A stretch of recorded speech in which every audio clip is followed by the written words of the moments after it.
ನಮಸ್ಕಾರ ಸ್ನೇಹಿತರೆ, coffee time ಕನ್ನಡದ ಮತ್ತೊಂದು ಸಂಚಿಕೆಗೆ ನಿಮ್ಮೆಲ್ಲರಿಗೂ ಸ್ವಾಗತ. ಹೇಗಿದ್ದೀರಾ ನೀವೆಲ್ಲರೂ? ಇಂಡಿಯಾ ಸೀರೀಸ್ನಲ್ಲಿ ನಮ್ಮ ಮುಂದಿನ ಪಯಣ ಮಂತ್ರಾಲಯದ ಕಡೆಗೆ. ಏನಪ್ಪ ಸಾಲಾಗಿ ದೇವಸ್ಥಾನಗಳನ್ನ ತೋರಿಸ್ತಾ ಇದ್ದಾರೆ ಅಂತ ಅಂದ್ಕೊಂಡ್ರೆ, ದೇವಸ್ಥಾನಗಳಷ್ಟೇ ಅಲ್ಲ, ಈ ಸಲ ನಾವು ದೇವಸ್ಥಾನಕ್ಕೆ ಹೋದ್ರೂ ವಂದೇ ಭಾರತ್ ಟ್ರೈನಲ್ಲಿ ಪ್ರಯಾಣ ಮಾಡ್ತಾ ಇದ್ದೀವಿ. ನನಗೂ ಈ ವಂದೇ ಭಾರತ್ ಟ್ರೈನ್ ಪ್ರಯಾಣ ಹೇಗಿದೆ ಅಂತ ತಿಳ್ಕೊಳ್ಳೋ ಅಂತ ಕುತೂಹಲ ಆಯಿತು. ಹಾಗಾಗಿ ನನ್ನ ಎಕ್ಸ್ಪೀರಿಯನ್ಸ್ನ ನಾನು ಇವತ್ತು ಈ ವಿಡಿಯೋದ ಮೂಲಕ ನಿಮ್ಮ ಜೊತೆ ಹಂಚ್ಕೊಳ್ತಾ ಇದ್ದೀನಿ. ಅದಕ್ಕೆ ನಾವು ಇವತ್ತು SMVT ಸ್ಟೇಷನ್ಗೆ ಬಂದಿದ್ದೀವಿ. Sir M Visvesvaraya ಟರ್ಮಿನಲ್ನಿಂದ Vande Bharat start ಆಗುತ್ತೆ. ಇದು ಕಲಬುರ್ಗಿಗೆ ಹೋಗೋ ಟ್ರೈನು. ಮಂತ್ರಾಲಯದಲ್ಲಿ ಸ್ಟಾಪ್ ಇರೋ ಕಾರಣ ಅಲ್ಲಿ ಇಳ್ಕೋಬೋದು. ಇದು ಬಯಪ್ನಹಳ್ಳಿ ಅಂತ ಹೇಳ್ತಾರೆ, ಆದರೆ ಮೇನ್ ಬಯಪ್ನಹಳ್ಳಿ ಸ್ಟೇಷನ್ನಿಂದ ಸುಮಾರು 20 ನಿಮಿಷ ದೂರದಲ್ಲಿದೆ SMVT ಸ್ಟೇಷನ್. ಅಲ್ಲಿಗೆ ಬಸ್ ಫೆಸಿಲಿಟೀಸ್ ಎಲ್ಲ ತುಂಬಾ ಕಮ್ಮಿ ಇದೆ. ಆಟೋ, ಕ್ಯಾಬ್ ಅಥವಾ ಸ್ವಂತ ವೆಹಿಕಲ್ ಇದ್ದರೆ ಮಾತ್ರ ಇಲ್ಲಿ ಹೋಗೋದಕ್ಕೆ ಈಸಿ ಆಗುತ್ತೆ. ಸ್ಟೇಷನ್ ಎಂಟರ್ ಆಗ್ತಿದ್ದಂತೆ ಫಸ್ಟ್ ಇಂಪ್ರೆಷನ್ ಅದು ತುಂಬಾ ಚೆನ್ನಾಗಿತ್ತು. ಏರ್ಪೋರ್ಟಿಗೆ ಬಂದಿದ್ದೀವೇನೋ ಅಂತ ಅಂದ್ಕೊಂಡೆ, ಆದರೆ ಒಳಗಡೆ ಎಂಟರ್ ಆಗ್ತಿದ್ದಂತೆ ತುಂಬಾ ಡಿಸಪಾಯಿಂಟಿಂಗ್ ಆಗಿತ್ತು. ಎಂಟ್ರಿಯಲ್ಲೇ ಬ್ಯಾಗೇಜ್ ಚೆಕ್ ಇನ್ ಕೌಂಟರ್ ನೋಡಿಬಿಟ್ಟು ಸ್ವಲ್ಪ ಕನ್ಫ್ಯೂಸು ಆಯಿತು. ನಂತರ ನೋಡಿದ್ರೆ ಯಾವುದೋ ಒಂದು ಸಣ್ಣ ಪುಟ್ಟ ಸ್ಟೇಷನ್ ಇರುತ್ತಲ್ಲ, ಆ ರೀತಿ ಅನ್ಸೋಕ್ಕೆ ಶುರುವಾಯಿತು. ಈ ಮಾತು ಹೇಳೋದಕ್ಕೆ ಒಂದು ಕಾರಣ ಇದೆ. ಈ ಸ್ಟೇಷನ್ ನಮ್ಮ ಭಾರತದ ಮೊಟ್ಟ ಮೊದಲನೇ fully centralised AC railway station ಅಂತ ಹೇಳ್ತಾರೆ. ಸುಮಾರು 314 crores ಅಷ್ಟು ಸ್ಪೆಂಡ್ ಮಾಡಿದಾರಂತೆ. ಏರ್ಪೋರ್ಟ್ನಂಥ ಎಕ್ಸ್ಪೀರಿಯನ್ಸ್ ಕೊಡೋಕ್ಕೆ ಅಂತಲೇ ಮಾಡಿದ್ದಾರೆ. ಆದರೆ ಈ 7 ಪ್ಲ್ಯಾಟ್ಫಾರ್ಮ್ ಇರೋವಂಥ ಸ್ಟೇಷನ್ನು ತುಂಬಾ ದೀನ ಸ್ಥಿತಿಯಲ್ಲಿದೆ. ಕೂತ್ಕೊಳ್ಳೋಕೆ ಸರಿಯಾದ ಚೇರ್ಸ್ ಇರಲಿಲ್ಲ, ವೇಟಿಂಗ್ ರೂಮಲ್ಲಿ ತುಂಬಾ ಬ್ಯಾಡ್ ಕಂಡೀಷನ್ಲಿತ್ತು. ರೆಸ್ಟೋರೆಂಟ್ಸು, ಕ್ಯಾಫೆ ಬಾಗಿಲುಗಳಂತೂ ತೆಗೆದೇ ಇರಲಿಲ್ಲ. ಟ್ರೈನ್ ಇನ್ಫಾರ್ಮೇಷನ್ ಒಂದು ಮಾತ್ರ ತುಂಬಾ ಚೆನ್ನಾಗಿ ಡಿಸ್ಪ್ಲೇ ಮಾಡಿದರು.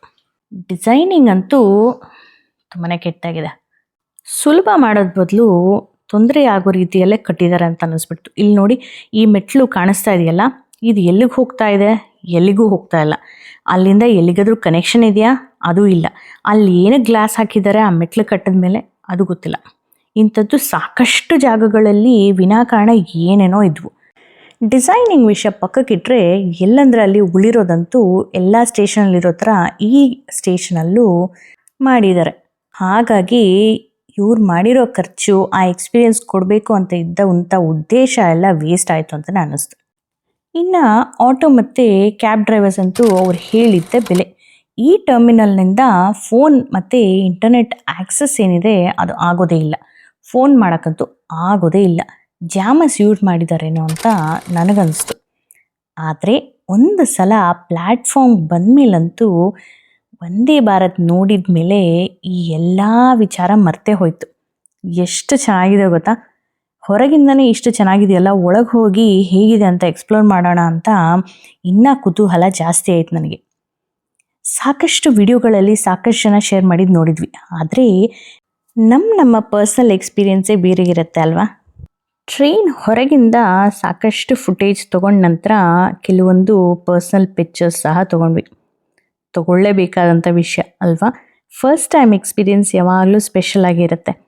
ಹಾಗಾಗಿ ಸ್ವಲ್ಪ ಪಿಕ್ಚರ್ಸ್ನ ತೊಗೊಂಡ್ವಿ. ಹೇಳೋದು ಮರ್ತೆ, ಟ್ರೈನು ಪ್ಲ್ಯಾಟ್ಫಾರ್ಮ್ಗೆ ಟೈಮಿಗೆ ಸರಿಯಾಗಿ ಅಲ್ಲಿ ಬಂದು ನಿಂತಿತ್ತು. ಟೈಮಿಗೆ ಸರಿಯಾಗಿ ಹೊರಡ್ತು ಸಹ. ನೋಡ್ತಾ ಇದ್ದೀರಲ್ಲ, ಮೇಕ್ ಇನ್ ಇಂಡಿಯಾ, ಆ ಸಿಂಹ, ಅದೆಲ್ಲ ನೋಡಿದ್ರೇ ತುಂಬಾ ಹೆಮ್ಮೆ ಅನಿಸುತ್ತೆ. ಈ ಒಂದು ಟ್ರೈನು ಹೊರಗೆ ಎಷ್ಟು ಸುಂದರವಾಗಿದೆಯೋ ಹಾಗೆ ಒಳಗೂ ಇದೆಯಾ ಅಂತ ಇನ್ನು ಸ್ವಲ್ಪ ತಲೆ ಎಕ್ಸ್ಪ್ಲೋರ್ ಮಾಡೋಣಂತೆ. ಹಾಗೇ ಈ ಪ್ಲ್ಯಾಟ್ಫಾರ್ಮ್ ಥರ ಒಳಗೆ ಇಟ್ಟಿದ್ದಾರಾ? ಇಲ್ಲ, ಚೆನ್ನಾಗೇ ಇಟ್ಟಿದ್ದಾರಾ? ಹೇಗಿದೆ ಅಂತಲೂ ನಾವು ಒಳಗೆ ಹೋಗಿ ನೋಡೋಣಂತೆ. ಹೇಗಿದ್ದರೂ ನಾವು ಈ ಟ್ರೈನಲ್ಲೇ ಜರ್ನಿ ಮಾಡ್ತಾ ಇದ್ದೀವಿ.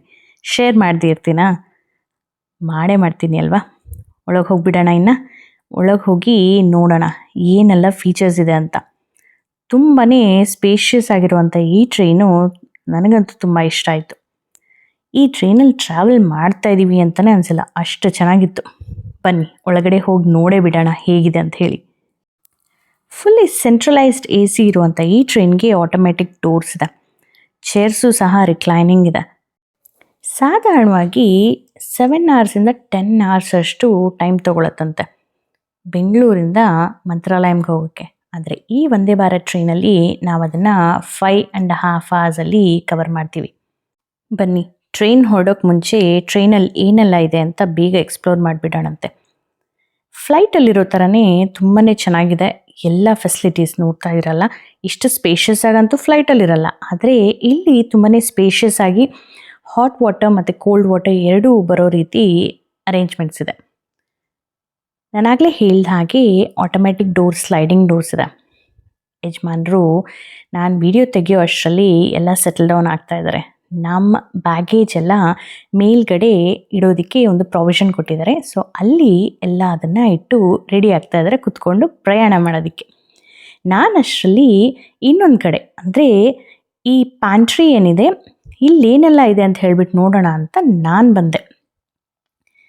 ನೋಡಿ ವಿಡಿಯೋ ಮಾಡ್ಕೊಂಡು ಬಂದು ಕುತ್ಕೊಂಡು ಈ ರೀತಿ ಎಲ್ಲ ಟೆಸ್ಟ್ ಎಲ್ಲ ಮಾಡ್ತಾಯಿದ್ದೀನಿ. ಲೆಗ್ ಸ್ಪೇಸ್ ಅಂತೂ ನಂಗೆ ತುಂಬಾ ಇಷ್ಟ ಆಯಿತು. ಅಷ್ಟೇ ಅಲ್ಲದೆ ನೋಡಿದ್ರಲ್ಲ, ಕಾಲು ಇಟ್ಕೊಳ್ಳೋದಕ್ಕೂ ಸ್ವಲ್ಪ ಎತ್ತರವಾಗಿ ಚೆನ್ನಾಗಿ ಕೊಟ್ಟಿದ್ದಾರೆ. ಸೊ ಆ ಒಂದು ಜರ್ನಿ ಏನಿದೆ ಅದು ಸುಲಭ ಮಾಡೋದಕ್ಕೆ ಏನೆಲ್ಲ ಬೇಕೋ ಎಲ್ಲ ಮಾಡಿದ್ದಾರೆ. ಹಾಗೆ ನಮ್ಮ ಸೀಟ್ ಕೆಳಗೆ ಈ ರೀತಿ ಚಾರ್ಜಿಂಗ್ ಪಾಯಿಂಟ್ ಸಹ ನೋಡೋದಕ್ಕೆ ಸಿಗುತ್ತೆ. ನಾನು ಆಗಲೇ ಹೇಳಿದ್ನಲ್ಲ ಎಲ್ಲ ಟೆಸ್ಟ್ ಮಾಡ್ತಾಯಿದ್ದೀನಿ ಅಂತ. ಹಾಗೆ ಮೇಲಿದ್ದಂಥ ಆ ಲೈಟ್ಸು ಅದೆಲ್ಲನೂ ನಾನು ಚೆಕ್ ಮಾಡ್ತಾಯಿದ್ದೆ. ಅಷ್ಟರಲ್ಲೇ ಇನ್ನೇನು ಹೊರಡೋ ಸಮಯ ಆಯಿತು. ಹೊರಡೋ ಸಮಯದಲ್ಲಿ ಈ ರೀತಿ ಎಲ್ಲ ಡೀಟೇಲ್ಸು ಡಿಸ್ಪ್ಲೇ ಆಗ್ತಾಯಿತ್ತು. ಹೊರಡೋ ಸಮಯದಲ್ಲಿ ಅಂತಲೇ ಅಲ್ಲ, ಪ್ರತಿಯೊಂದು ಡೀಟೇಲ್ಸು, ಎಲ್ಲಿಗೆ ಬಂದು ತಲುಪಿದ್ದೀವಿ, ಯಾವ ಸ್ಟೇಷನ್ ನೆಕ್ಸ್ಟ್ ಬರುತ್ತೆ, ಎಲ್ಲ ಈ ರೀತಿ ಒಂದು ಸ್ಕ್ರೀನಲ್ಲಿ ನಮಗೆ ಎಲ್ಲ ಡಿಸ್ಪ್ಲೇ ಆಗ್ತಾಯಿತ್ತು. ನೋಡ್ತಾ ಇರಲ್ಲ, ತೆಲುಗು, ಹಿಂದಿ, ಕನ್ನಡ, ಇಂಗ್ಲೀಷ್ ಎಲ್ಲ ಭಾಷೆಗಳಲ್ಲೂ ಯಾವುದೆಲ್ಲ ಈ ಟ್ರೈನ್ ಪಾಸ್ ಆಗುತ್ತೆ ಅಂದರೆ ಯಾವುದೆಲ್ಲ ಊರುಗಳನ್ನು ಪಾಸ್ ಆಗುತ್ತೆ, ಆ ಒಂದು ಊರಲ್ಲಿ ಮಾತಾಡೋವಂಥ ಭಾಷೆಗಳು ಎಲ್ಲದನ್ನು ನೀಟಾಗಿ ಕವರ್ ಮಾಡಿದ್ದಾರೆ. ಟ್ರೈನೆಲ್ಲ ನಾವು ನೋಡ್ಕೊಂಬರೋಷ್ಟೊತ್ತಿಗೆ ಮಾತಾಡ್ತಾ ಹೊರಡೋ ಸಮಯ ಆಗೇ ಹೋಯಿತು. ಟ್ರೈನು ಸ್ವಲ್ಪ ತಡವಾಗಿ ಹೊರಡ್ತು. ಆದರೆ ಗೊತ್ತಲ್ಲ, ವಂದೇ ಭಾರತ್ ಅಂದಮೇಲೆ ಸ್ಪೀಡ್ ಟ್ರೈನ್ ಅದು. ಹಾಗಾಗಿ ಹೇಗೆ ಆ ಒಂದು ಲೇಟ್ ಆಗಿರೋವಂಥ ಆ ಸಮಯ ಏನಿದೆ, almost half an hour late ಹೊರಟಿದ ಕಾರಣ ಆ ಹಾಫ್ ಆನ್ ಅವರ್ನ ಹೇಗೆ ಕವರಪ್ ಮಾಡ್ತಾರೆ ಅಂತ ಹೇಳಿಬಿಟ್ಟು ನನಗಂತೂ ಕುತೂಹಲ ಇತ್ತು. ನೋಡ್ತಾ ಇದ್ದಂತೆ ಟ್ರೈನಿಂದ ಹೊರಟ್ವಿ.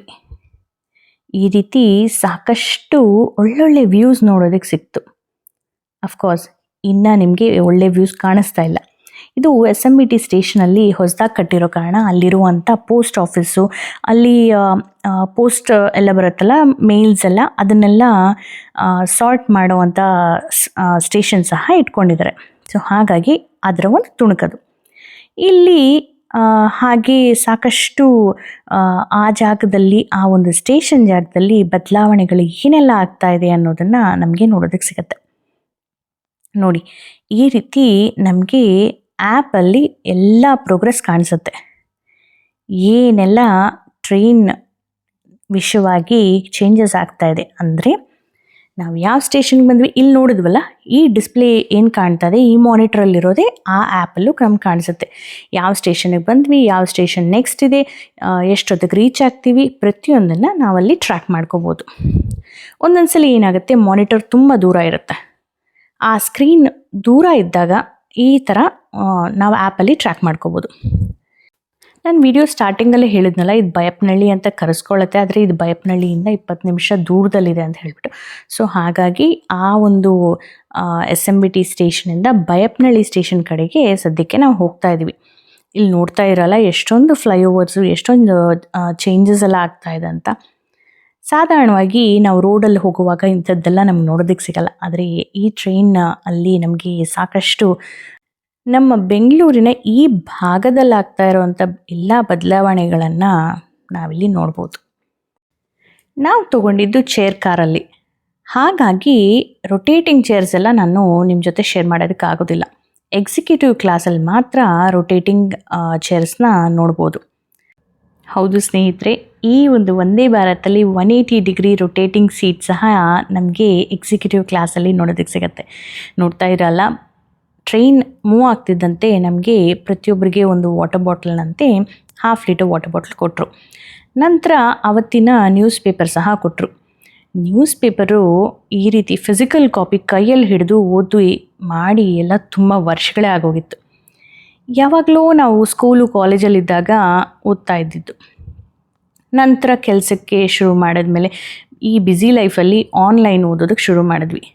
ಆಮೇಲೆ ಗೊತ್ತೇ ಇದೆ ಅಲ್ಲ, ಈ ಯೂಟ್ಯೂಬಲ್ಲಿ ಅಲ್ಲಿ ಇಲ್ಲಿ ನ್ಯೂಸ್ ಚಾನಲ್ಸು ಇದೇ ಆಗೋಗುತ್ತೆ. ಆದರೆ ನ್ಯೂಸ್ ಮಾತ್ರ ಎಲ್ಲರೂ ಅಪ್ ಟು ಡೇಟ್ ಇಟ್ಕೊಳ್ತಾರೆ ಅಲ್ವಾ. ಹಾಗಾಗಿ ಅವ್ರು ನ್ಯೂಸ್ ಪೇಪರ್ ಹಾರ್ಡ್ ಕಾಪಿ ಕೊಡ್ತಿದ್ದಂತೆ ನನಗಂತೂ ಫುಲ್ ಖುಷಿಯಾಗಿ ಎಲ್ಲದನ್ನು ಓದೋಕ್ಕೆ ಶುರು ಮಾಡಿದೆ. ಅಷ್ಟರಲ್ಲೇ ನಾವು ಇನ್ನೊಂದು ಸ್ಟೇಷನ್ಗೆ ಬಂದ್ವಿ. ಇನ್ನೊಂದು ಸ್ಟೇಷನಲ್ಲಿ ನಾನು ಈ ರೀತಿ ಡೋರ್ ಕ್ಲೋಸ್ ಆಗೋದು ಓಪನ್ ಆಗೋದು ವಿಡಿಯೋ ಮಾಡಲೇಬೇಕು ಅಂತ ಅಂದ್ಕೊಂಡು ಡೋರ್ ಹತ್ರ ಬಂದೆ. ನೋಡಿ, ಆಟೋಮ್ಯಾಟಿಕ್ ಡೋರ್ಸ್. ಸ್ಟೇಷನಿಂದ ಹೊರಡೋಕ್ಕೆ ಮುಂಚೆ ಒಂದು ಅನೌನ್ಸ್ಮೆಂಟ್ ಬರುತ್ತೆ. ಆ ಅನೌನ್ಸ್ಮೆಂಟ್ ಆಗ್ತಿದ್ದಂತೆ ಇನ್ನು ಮುಗಿಯೋ ಅಷ್ಟರಲ್ಲೇ ಈ ರೀತಿ ಆಟೋಮ್ಯಾಟಿಕ್ ಡೋರ್ಸ್ ಕ್ಲೋಸ್ ಆಯಿತು. ನಾನು ಆಗಲೇ ಹೇಳಿದ್ನಲ್ಲ, ಅರ್ಧ ಗಂಟೆ ಲೇಟಾಗಿ ಹೊರಡ್ತು ಅಂತ. ಹಾಗಾಗಿ ಅದು ಹೇಗೆ ಪಿಕಪ್ ಆಗುತ್ತೆ, ರೈಟ್ ಟೈಮ್ಗೆ ಹೇಗೆ ಬೇರೆ ಸ್ಟೇಷನಲ್ಲಿ ಹೋಗಿ ನಿಲ್ಲುತ್ತೆ ಅನ್ನೋ ಒಂದು ಕುತೂಹಲ ನನಗಂತೂ ಇತ್ತು. ಯಲಹಂಕ ಬರೋವರೆಗೂ ಸ್ವಲ್ಪ ನಿಧಾನವಾಗಿ ಹೊರಟಂಥ ಈ ಟ್ರೈನು ಅಲ್ಲಿಂದ ಪಿಕಪ್ ಆಗಿಬಿಟ್ಟು ಆನ್ ಟೈಮ್ ಓಡೋಕ್ಕೆ ಶುರುವಾಯಿತು. ದಾರಿ ಉದ್ದಕ್ಕೂ ಈ ರೀತಿ ಸುಂದರವಾದ ಒಂದು ದೃಶ್ಯವನ್ನು ನೋಡ್ತಾ ಅದರ ಒಂದು ಸಣ್ಣದಾದಂಥ ವೀಡಿಯೋಸ್ನ ಕ್ಯಾಪ್ಚರ್ ಮಾಡ್ಕೊಳ್ತಾ ಫೋಟೋಸ್ ತೊಗೊಳ್ತಾ ನಾವು ನಮ್ಮ ಪಯಣವನ್ನು ಸಾಗಿಸ್ತಾ ಇದ್ವಿ. ಅಫ್ಕೋರ್ಸ್ ಸೀಟಲ್ಲಿ ಕೂತ್ಕೊಂಡು ಸಾಕಷ್ಟು ಫೋಟೋಸ್ ತೊಗೊಂಡ್ವಿ. ಅಲ್ಲಿ ಅಕ್ಕಪಕ್ಕದಲ್ಲಿದ್ದಂಥ ಹಲವಾರು ಜನರ ಜೊತೆ ಮಾತಾಡಿದ್ವಿ ಸಹ. ಒಂದು ರೀತಿ ನಾವು ಫ್ಯಾಮಿಲಿ ಟ್ರಿಪ್ ಹೋಗ್ತಾ ಇದ್ದೀವಿ ಅಂತ ಅನ್ಸೋಕ್ಕೆ ಶುರುವಾಯಿತು. ಯಾಕಂದರೆ ಅಕ್ಕಪಕ್ಕದಲ್ಲಿದ್ದವರು ಸಹ ತುಂಬಾ ಫ್ರೆಂಡ್ಲಿ ಆಗಿದ್ದರು. ನೋಡ್ತಾ ಇದ್ದೀರಲ್ಲ, ಆಗಲೇ ನಾವು ಅನಂತಪುರ ಹತ್ರ ಬಂದೇ ಬಿಟ್ವಿ. ಅನಂತಪುರ ಹತ್ರ ಬರೋ ಅಷ್ಟೊತ್ತಿಗೆ ಈ ರೀತಿ ಸುಂದರವಾದ ದೃಶ್ಯಗಳು ನಮ್ಮ ಕಣ್ಣಿಗೆ ಬಿದ್ದವು. ಆವತ್ತಿನ ದಿನ ತುಂಬಾ ವೆದರು ಸಹ ಚೆನ್ನಾಗಿತ್ತು. ಹಾಗಾಗಿ ನಮಗೆ ಈ ವ್ಯೂ ಎಲ್ಲ ನೋಡೋದಕ್ಕೆ ಸಿಕ್ತು. ನಮ್ಮ ಪಕ್ಕದ ಸೀಟಲ್ಲಿ ಕೂತಂಥವ್ರು ಹೇಳ್ತಾಯಿದ್ರು, ಅವರು ಸಾಕಷ್ಟು ಸಲ ಈ ರೂಟ್ ತೊಗೊಂಡಿದ್ದಾರಂತೆ. ಯಾಕಂದರೆ ಅವ್ರು ಕಲಬುರ್ಗಿಯವರು. ಯಾವಾಗ ನೋಡಿದ್ರೂ ಅವ್ರು ಟ್ರಾವೆಲ್ ಮಾಡೋ ದಿವಸ ಮಳೆ ಬಂದೇ ಬರುತ್ತಂತೆ. ಆದರೆ ಇವತ್ತು ಫಸ್ಟ್ ಟೈಮ್ ಅವರು ಸಹ ಇಷ್ಟೊಳ್ಳೆ ವ್ಯೂ ನೋಡಿದ್ರು ಅಂತ ಹೇಳಿದರು.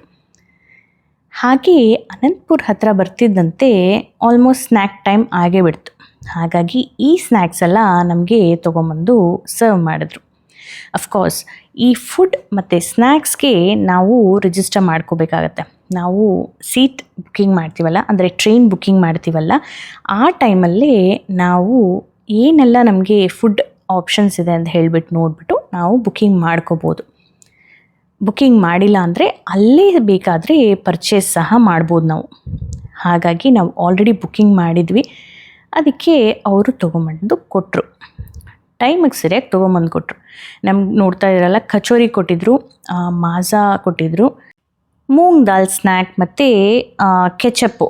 ಕಚೋರಿ ಕೊಟ್ಟಿದ್ರಲ್ಲ, ಅದಕ್ಕೆ ಕೆಚಪ್ಪು ಮತ್ತು instant tea mix, masala tea mix powder ಅದನ್ನು ಸಹ ಕೊಟ್ಟಿದ್ದರು. ಈ ಸ್ನ್ಯಾಕ್ಸ್ ಎಲ್ಲ ಸರ್ವ್ ಮಾಡ್ತಿದ್ದಂತೆ ಬಿಸಿನೀರನ್ನ ತೊಗೊಂಬಂದರು. ನಾನು ಆಗಲೇ ಹೇಳಿದ್ನಲ್ಲ, ಇನ್ಸ್ಟೆಂಟ್ ಮಸಾಲ ಟೀ ಪೌಡರ್ ಕೊಟ್ಟಿದ್ರು ಅಂತ, ಅದಕ್ಕೋಸ್ಕರ ಅದನ್ನು ತೊಗೊಂಬಂದರು. ಈ ಸ್ನ್ಯಾಕ್ಸ್ ಎಲ್ಲ ತಿಂದ್ವಿ ಸಾಯಂಕಾಲ. ನಂತರ ಆಲ್ಮೋಸ್ಟ್ ನಾವು ಹತ್ರ ಬಂದ್ವಿ ಅಂದಾಗ, ಅಂದರೆ ಮಂತ್ರಾಲಯಂ ರೋಡ್ಗೆ ಹತ್ರ ಬಂದ್ವಿ ಅಂದಾಗ ಈ ರೀತಿ ಊಟನ ಸಹ ತೊಗೊಂಬಂದರು.